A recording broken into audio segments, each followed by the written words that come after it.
ठीक है बच्चों, अब ये हो गया हमारा पेज नंबर 55। अब आ जाओ पेज नंबर 56 में। देखो ये जो 56 में है ना, ये दो फॉर्मूला गिवन है विदाउट एनी प्रूफ। इस फॉर्मूले का जो यूज होता है ना, ये कभी कभी क्या होता है कि जेई एडवांस में ये जो रिजल्ट नंबर प्रॉपर्टी नंबर 11 है ना, इसको डायरेक्ट यूज कर लेते हैं। ठीक है, और ये 10th और 11th, ये जेई मेंस और एडवांस में, ये एडवांस में अक्सर पूछ लेते हैं। ये रिजल्ट नंबर 11 ये डायरेक्ट यूज कर लेते हैं। तो इसे रट जाओ ये प्रॉपर्टी को। ये बहुत सिंपल है। जैसे 10th में देखते हैं। 10th में हमें क्या बोल रहा है कि greatest integer of x plus y, ये किसके इक्वल होगा? Greatest integer of x plus y plus x minus greatest integer of x का whole for all x y belongs to R. For example ले लो तुम, कोई भी रियल नंबर हो, एक्स वाई कोई भी दुनिया का रियल नंबर हो, उसके लिए रिजल्ट ट्रू है। फॉर एग्जाम्पल एक्स का वैल्यू मान लो √2 ले लिया एंड वाई का वैल्यू तुमने मान लो क्या ले लिया, पाई ले लिया। अब एक बार देख लेते हैं ट्रू है कि नहीं। √2 प्लस पाई, इसका ग्रेटेस्ट इंटीजर क्या होगा? अच्छा, √2 क्या होगा? √2 का अप्रॉक्स वैल्यू क्या होगा? Approx value 1.414। पाई का वैल्यू क्या होगा? 3.1414। ये अप्रॉक्स वैल्यू ले रहा हूं मैं, तो 4554, 4.5 समथिंग टाइप का। तो इसका ग्रेटेस्ट इंटीजर क्या हो जाएगा? 4। ठीक है, ये तो हमारा लेफ्ट हैंड साइड हमने कैलकुलेट कर लिया। मैं वेरीफाई कर रहा हूँ, फॉर्मूला प्रूफ नहीं कर रहा हूँ। प्रूफ आता नहीं है कभी। Greatest integer of x plus y plus x minus greatest integer of x, ये राइट हैंड साइड है। इसमें एक्स का वैल्यू हमने √2 लिया है, प्लस वाई क्या लिया हमने? पाई, प्लस एक्स का वैल्यू क्या लिया है? √2 माइनस √2।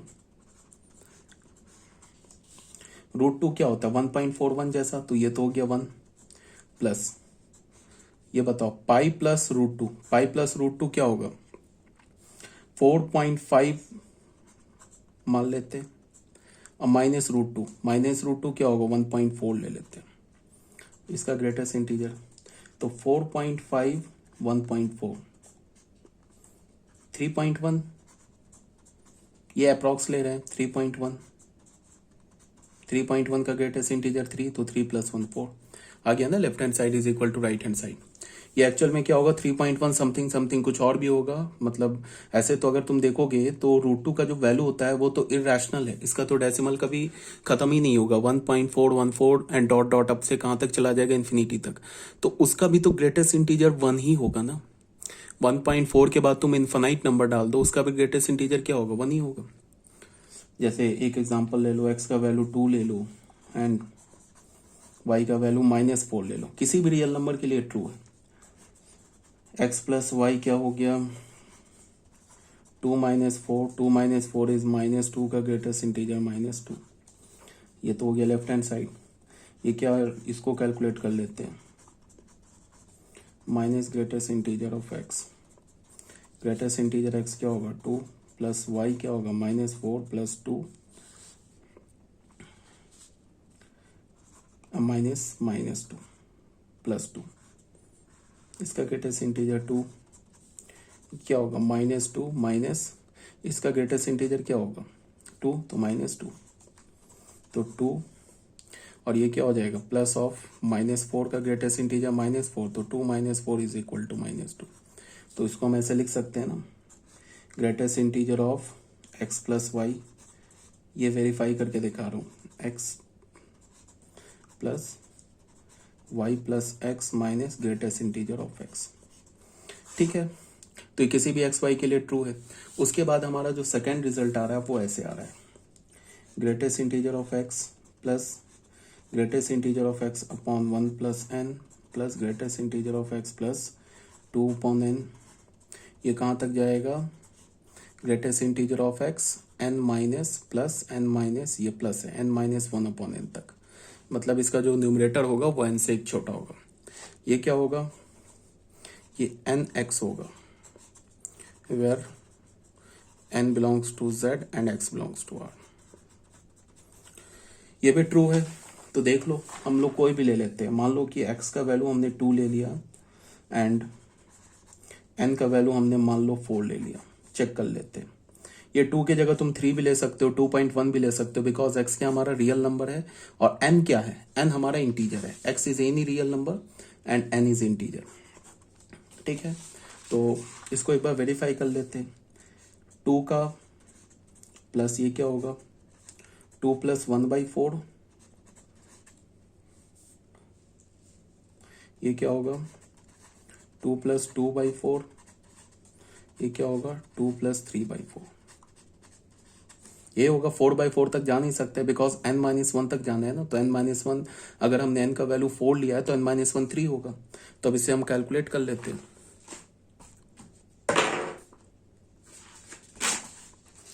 इसे हम कुछ नहीं कैलकुलेट कर लेते हैं।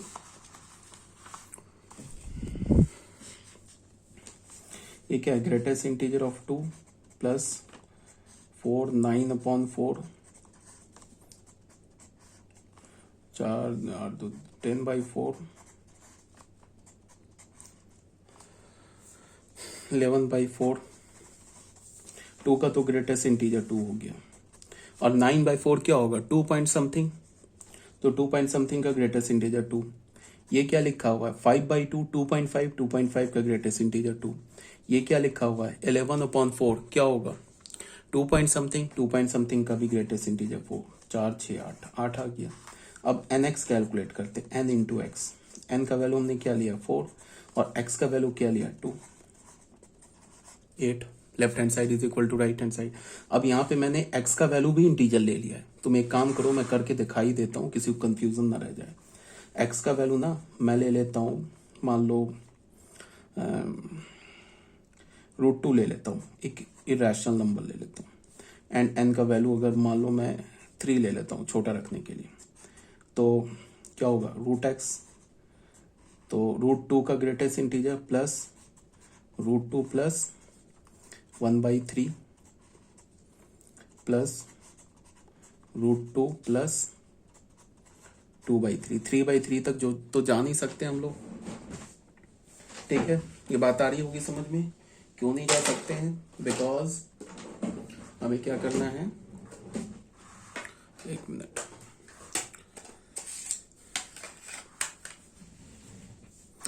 तो √2 का ग्रेटेस्ट इंटीजर क्या होगा 1.414, तो 1.414 का ग्रेटेस्ट इंटीजर 1 प्लस ये √2 क्या लिखा है, अप्रॉक्स वैल्यू लिख रहा हूँ 1.4 प्लस 1/3 क्या होगा 1/3 होगा 0.33, तो अप्रॉक्स लिख रहा हूँ 0.3 प्लस ये क्या होगा ये 1.4 प्लस ये 2/3 क्या होगा 0.6, अप्रॉक्स ले रहा हूँ 0.6, तो ये तो 1 हो गया, ये क्या हो गया 1.7 अप्रॉक्स वैल्यू है, प्लस ये क्या हो गया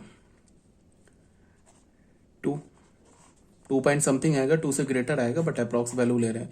अगर इसका वैल्यू 2 से ग्रेटर 0.6 और आएगा ना, तो 2 से ग्रेटर आएगा, तो 2 से ग्रेटर आएगा तो भी इसका ग्रेटेस्ट इंटीजर 2 ही तो होगा। तो ये क्या हो गया 1, ये क्या हो गया 1, ये क्या हो गया 2, तो 2 1 3 + 1 4 हो गया। अब अगर तुम nx लोगे तो n का वैल्यू तो हमने क्या रखा है 3, और इसका वैल्यू क्या रखा है, इसका वैल्यू रखा है ना 1.4, तो हमारे पास क्या हो जाएगा 3 × 1.4, ये क्या हो जाएगा 21.5, तो क्या होगा 4 पॉइंट समथिंग, तो 4 पॉइंट समथिंग का क्या हो जाएगा, इसका वैल्यू होगा ना 4.2, इसका भी ग्रेटेस्ट इंटीजर 4। ठीक है, तो इसका मतलब क्या है कि x कोई भी रियल नंबर हो and y and n is any integer, तो ये क्या मिलेगा हमें ट्रू मिलेगा। ठीक है, यहाँ तक कोई डाउट नहीं है। तो ये हमारा जो ग्रेटेस्ट इंटीजर फंक्शन था ये कंप्लीट हो गया, और आपको क्या करना है कि ग्रेटेस्ट इंटीजर फंक्शन का डोमेन, ग्रेटेस्ट इंटीजर फंक्शन का रेंज, ग्रेटेस्ट इंटीजर फंक्शन का ग्राफ, ग्रेटेस्ट इंटीजर फंक्शन का प्रॉपर्टीज, ये बिल्कुल गेट बाय हार्ट कर लेना है, मतलब क्या एकदम टिप पर होना चाहिए। इंपॉर्टेंट फंक्शन है, जितने भी आगे फंक्शन दिखा रहा हूँ ना सब इंपॉर्टेंट है। अब आ जाओ नेक्स्ट फंक्शन जो कि हमारा 6 नंबर फंक्शन है, इसे हम क्या बोलते हैं फ्रैक्शनल पार्ट फंक्शन। तो ये फ्रैक्शनल पार्ट फंक्शन क्या है, इसको एक बार देखते हैं।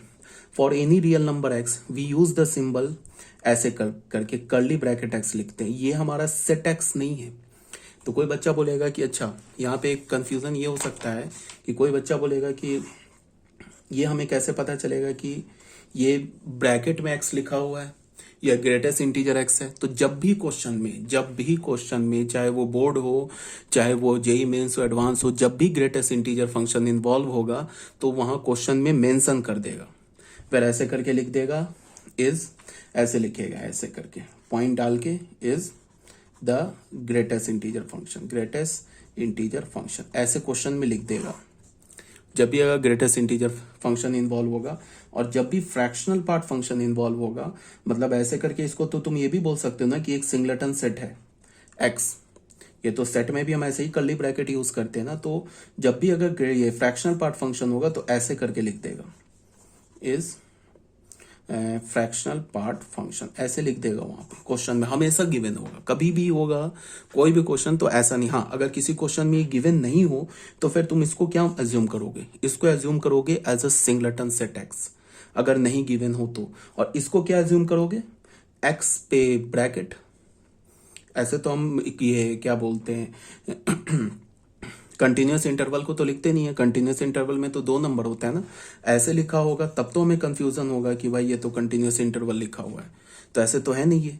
तो जब भी अगर यहाँ पे ये मेंशन नहीं होगा किसी भी क्वेश्चन में तो इससे तुम क्या यूज करोगे कि ये ब्रैकेट एक्स लिखा हुआ है, मतलब एक्स पे एक लार्ज ब्रैकेट दे रखा है। तो ठीक है, जब भी क्वेश्चन होगा तो ये गिवन होगा। अगर ऐसे नहीं गिवन हो where this is called fractional part function, तो इसको तुम सेट एक्स एज्यूम करोगे, सिंगलेटन सेट एज्यूम करोगे। ठीक है, तो फ्रैक्शनल पार्ट फंक्शन पे आ जाते हैं। फ्रैक्शनल पार्ट फंक्शन क्या बोल रहा है, for any real number x, कोई भी रियल नंबर एक्स हो, we use the symbol this to denote the fractional part और डेसिमल पार्ट ऑफ एक्स। ठीक है, अच्छा एक बात और, दुनिया का कोई भी रियल नंबर हो वो 2 पार्ट से मिलकर बना होता है, एक इंटीग्रल पार्ट, कोई भी नंबर हो चाहे रैशनल हो चाहे इरैशनल हो, कोई भी हो वो 2 पार्ट से मिलकर बना होता है। एक होता है हमारा फ्रैक्शनल पार्ट और एक होता है इंटीग्रल पार्ट। फ्रैक्शनल पार्ट जो होता है वो हमेशा क्या होता है, पॉजिटिव होता है। फ्रैक्शन जो होता है ना वो हमेशा पॉजिटिव होता है। हाँ, फ्रैक्शन 0 हो सकता है। ठीक है, फ्रैक्शन 0 कैसे हो सकता है, फ्रैक्शन 0 हो सकता है बट फ्रैक्शन 1 नहीं हो सकता है।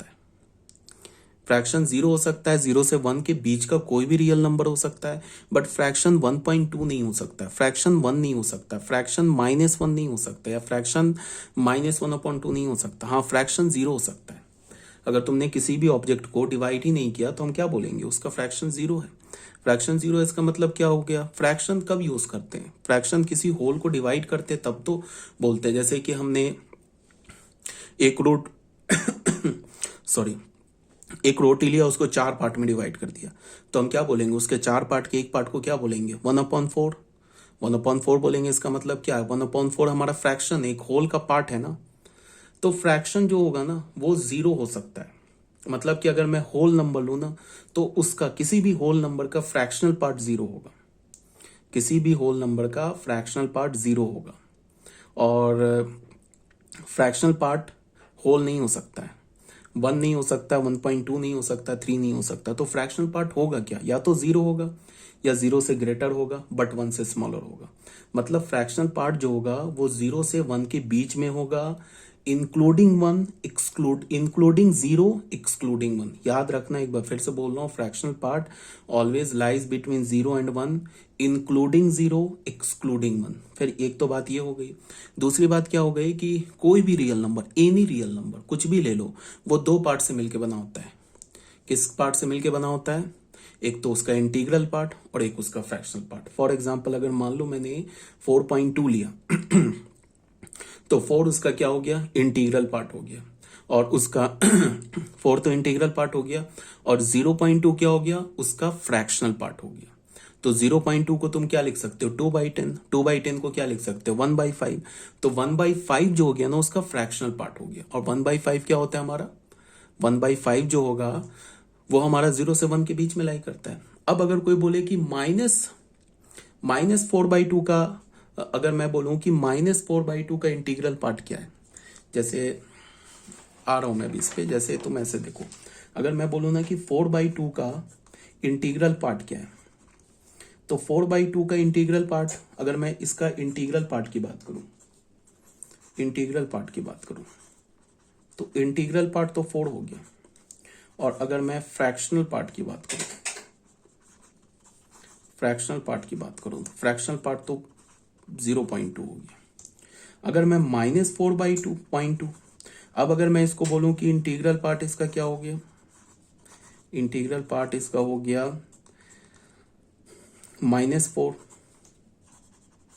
एंड फ्रैक्शनल पार्ट क्या हो गया, इसका हो गया 0.2। अगर ऐसे बोलूं तो फिर ये गलत हो जाएगा।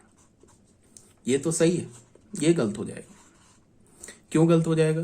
क्योंकि अगर हम इंटीग्रल पार्ट और फ्रैक्शनल पार्ट को मैं ऐड करूं तो क्या होना चाहिए उसका, इंटीग्रल पार्ट और फ्रैक्शनल पार्ट को मैं ऐड करूं तो फिर क्या होना चाहिए, वो नंबर के इक्वल होना चाहिए। अब तुम 4 को अगर 0.2 में ऐड करोगे, -4 + 0.2 ऐड करोगे तो ये क्या होगा, बोलो, -3.8। वो तो नहीं इक्वल आया ना -4.2 के। समझ लो बात को क्या बोला जा रहा है। तो ये हमारा, ऐसे हम नहीं बोलेंगे, हाँ ये चल जाएगा। देखो 4 और 0.2 को ऐड करोगे, इंटीग्रल पार्ट और फ्रैक्शनल पार्ट को जब भी हम ऐड करेंगे तो वो किसके इक्वल होना चाहिए, नंबर के इक्वल होना चाहिए। तो 4 और 0.2 को ऐड करेंगे ना तो 4.2 आ जाएगा, ये चल जाएगा, बट ये नहीं चलेगा। तो फिर कोई बोलेगा कि इसका इंटीग्रल पार्ट क्या है, फ्रैक्शनल पार्ट क्या है, तो अब मैं बता रहा हूं इसका इंटीग्रल पार्ट क्या है।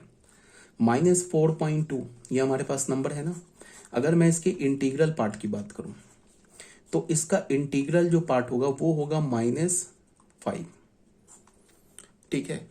और फ्रैक्शनल पार्ट की बात करूं, फ्रैक्शनल पार्ट क्या होगा,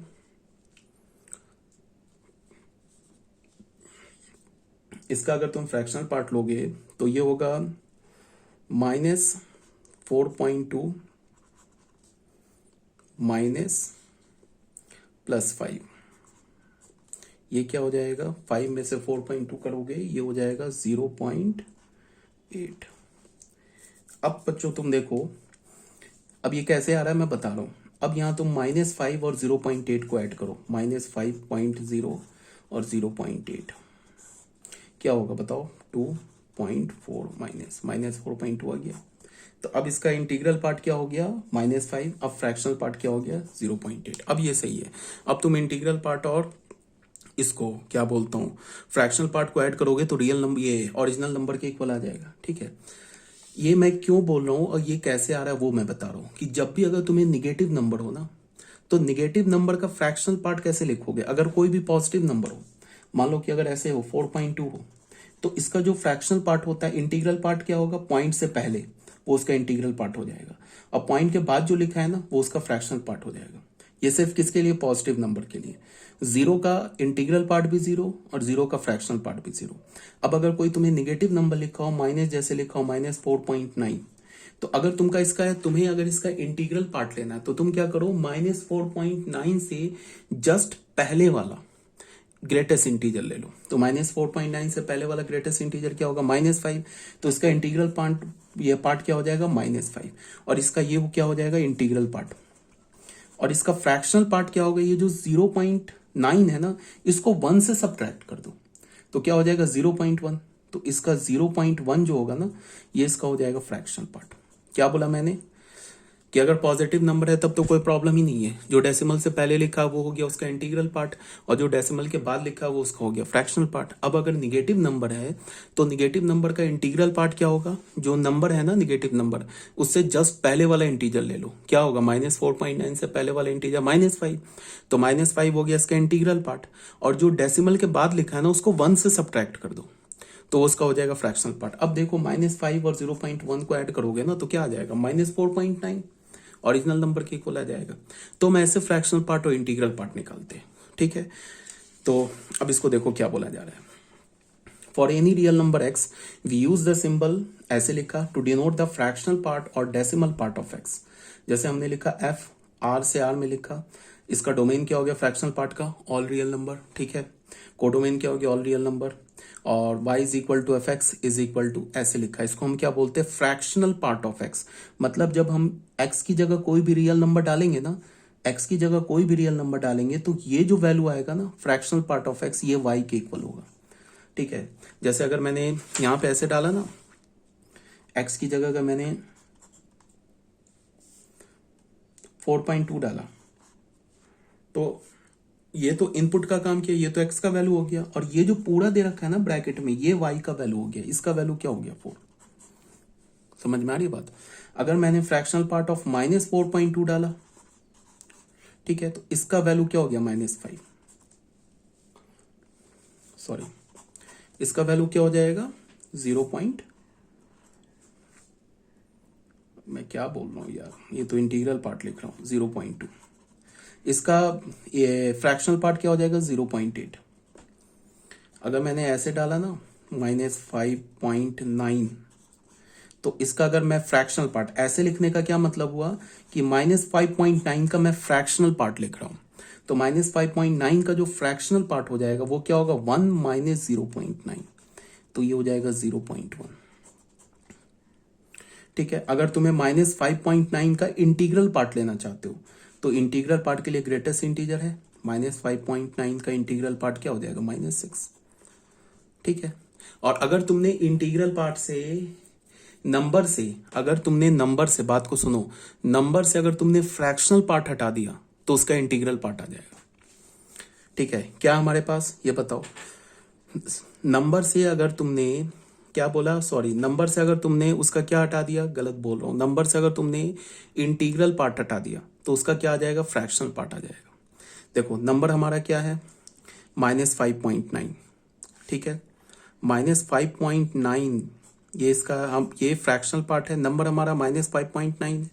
तो मैं क्या बोल रहा हूं कि अगर नंबर से तुमने क्या हटा दिया, इंटीग्रल पार्ट हटा दिया, तो क्या आ जाएगा, फ्रैक्शनल पार्ट। तो ये हमारा नंबर है, इसमें से इंटीग्रल पार्ट हटा दो, मतलब इंटीग्रल पार्ट को सब्ट्रैक्ट कर दो, -5.9 में से, यही नंबर है ना, इससे सब्ट्रैक्ट कर दो तुम इसके इंटीग्रल पार्ट को -6 को, तो ये क्या हो जाएगा 6 माइनस 5.9, ये क्या हो जाएगा 0.1। ठीक है, आ रही मेरी बात समझ में, क्या बोल रहा हूं मैं?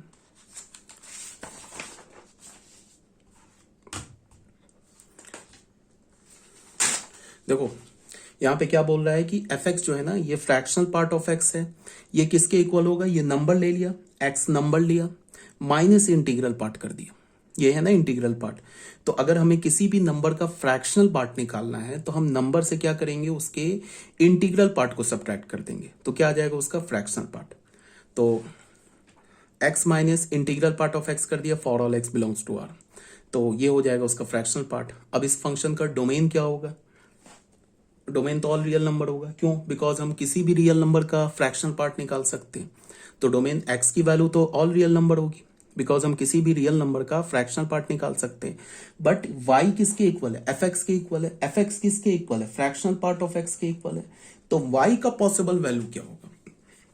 अभी मैंने बोला ना कि y तो फ्रैक्शनल पार्ट ऑफ x है ना, तो y का पॉसिबल वैल्यू क्या होगा, y का पॉसिबल वैल्यूज होगा 0 to 1, इंक्लूडिंग 0 एक्सक्लूडिंग 1। तो अगर मैं तुम्हें रेंज पूछूं ना कि फंक्शन का रेंज क्या है, तो फंक्शन का जो रेंज है ना वो क्या होगा 0 to 1, इंक्लूडिंग 0 एक्सक्लूडिंग 1, मीन्स 0 पर क्या होगा क्लोज्ड और 1 पे क्या होगा ओपन। ठीक है, अब फ्रैक्शनल पार्ट का ग्राफ ड्रॉ करते हैं, तुम चीजों को ध्यान से देखो, और ये जो भी बता रहा हूँ ना फंक्शन, बहुत इंपॉर्टेंट बता रहा हूँ। 12th क्लास के जो बच्चे होंगे वो भी भूल गए होंगे, सबको मैंने 12th क्लास में पढ़ाया, लेकिन भूल गए होंगे 12th के बच्चे। 11th के लिए तो बिल्कुल नया है, जो 11th के स्टूडेंट है, जो हमारा पीडीएफ नंबर 3 भेज चुका हूँ मैं, जिसको मैंने गलती से पीडीएफ नंबर 2 लिख दिया था, तो ये जो अभी लास्ट में अभी पीडीएफ नंबर 4 जो भेजूंगा ना, इसमें 11th क्लास कंप्लीट हो जाएगा। ठीक है, उसके बाद पीडीएफ नंबर 4 के बाद जो पीडीएफ नंबर 5 होगा वो स्पेशली 12th क्लास के लिए होगा, मैं 11th क्लास को सेंड ही नहीं करूंगा। ठीक है, ऐसे मैं यूट्यूब पे डाल रहा हूँ सारे वीडियोस, और सारे पीडीएफ तो नहीं डाल रहा हूँ, पीडीएफ तो तुम ले सकते हो, पीडीएफ भी कोशिश कर रहा हूँ यूट्यूब पे डालने का, बट वो अभी समझ में नहीं आ रहा कैसे डालना है। तो वीडियो लेक्चर जो भी मैं, देखो बच्चों तुम लोग को एक बात बता रहा हूँ कि जो भी मैं वीडियो बना रहा हूँ ना, अगर तुम लोग की किसी स्टूडेंट के पास नहीं है तो ईजिली जाके तुम वो मेरे जो चैनल है ना यूट्यूब, उससे देख सकते हो, उसमें सारे वीडियोस, जितने वीडियो अभी तुम लोगों को भेजे ना, सारे A to Z video uploaded है उसमें। अच्छा ये, अच्छा सॉरी,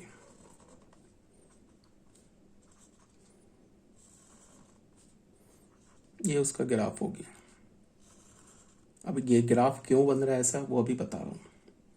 बस पहले ग्राफ देखो और रट्टा मारो ग्राफ को, बिल्कुल टिप पर होना चाहिए ग्राफ।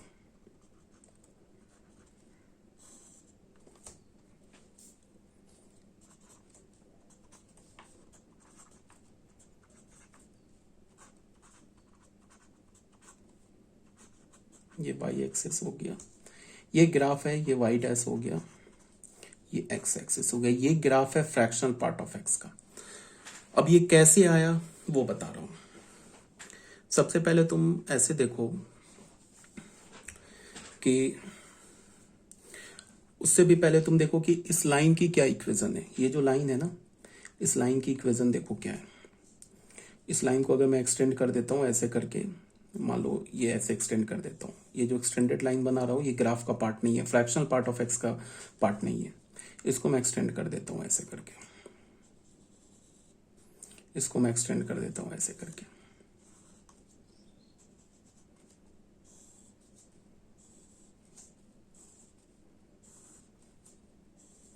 देखो क्या है, ये जो लाइन है ना, ये y is equal to x का लाइन है।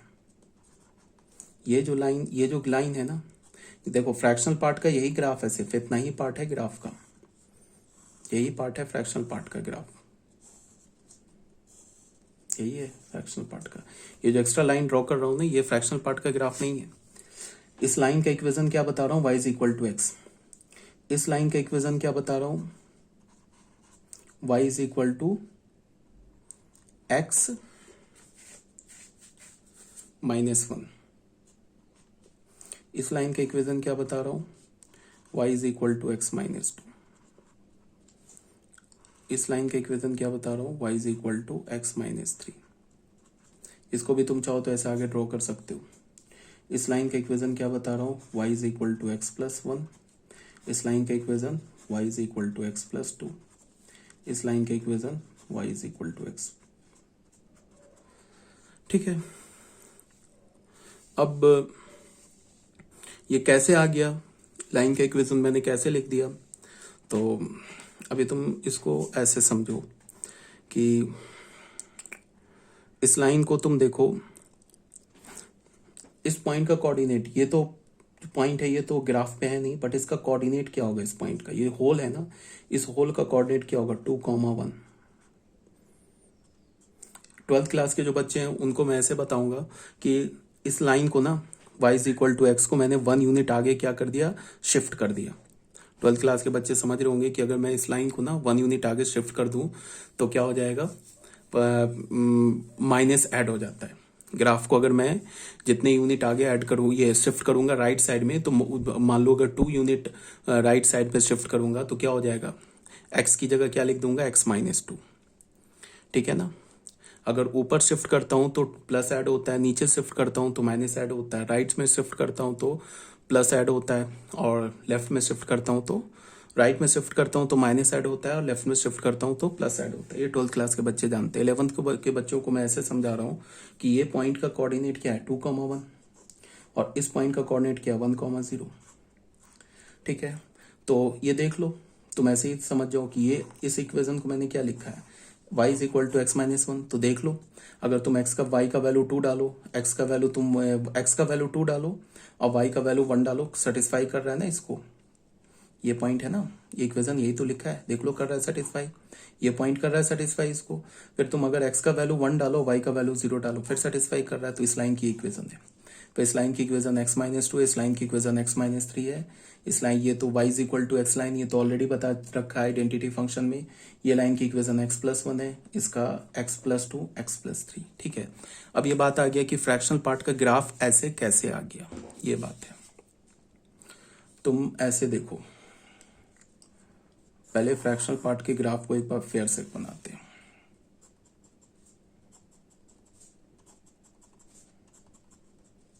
इसका ग्राफ ऐसा होगा,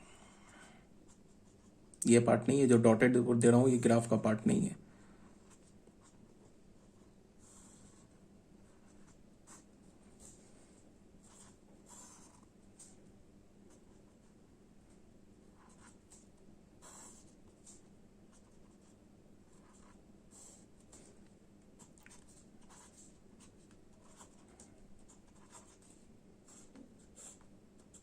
ये आ रहा है हमारा इस पॉइंट का कोऑर्डिनेट 0,1,